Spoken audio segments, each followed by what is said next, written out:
வணக்கம் உறவுகளே! மார்கழி 1ஆம் நாளான இன்று திருப்பாவை முதல் பாடல்.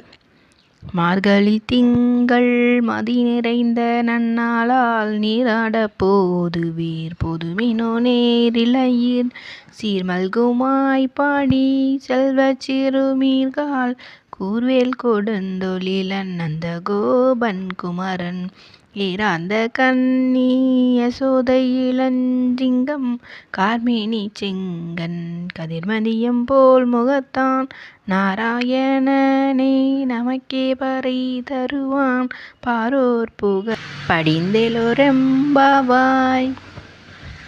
இதற்கான பொருள் பார்த்தீங்கன்னா, அழகிய அணிகலன்களை அணிந்த கன்னியரை, சிறப்புமிக்க ஆயர்பாடியில் வசிக்கும் செல்வ வளமிக்க சிறுமிகளை, மார்கழியில் முழு நிலா ஒளி வீசும் நல்ல நாள் இது.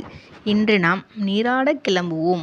கூர்மையான வேலுடன் நம்மை பாதுகாத்து வரும் அரிய தொழிலை செய்யும் நந்தகோபன், அழகிய கண்களையுடைய யசோதா பிராட்டி ஆகியோரின் சிங்கம் போன்ற மகனும், கரிய நிறத்தவனும், சிவந்த கண்களை உடையவனும், சூரியனைப் போல் பிரகாசமான முகத்தையுடையவனும், நாராயணின் அம்சமுமான கண்ணபிரான் நமக்கு அருள் தர காத்திருக்கிறார். அவரை நாம் பாடி புகழ்ந்தால் இந்த உலகமே நம்மை வாழ்த்தும். விளக்கம் பார்த்தீங்கன்னா, இந்த பாசுரத்தை ஆண்டாள் வைகுண்டத்தை மனதில் கொண்டு பாடுகிறாள். அதாவது இந்த பாடலை வைகுண்டத்தை நினச்சிட்டு ஆண்டாள் பாட்டு படிக்கிறாங்க. நாராயணனே பறை தருவான் என்கின்றாள். 108 திருப்பதிகளில் 106 பூமியில் காணலாம். 108வது திருப்பதியான வைகுண்டத்தில் தான் நாராயணன் வசிக்கிறார்.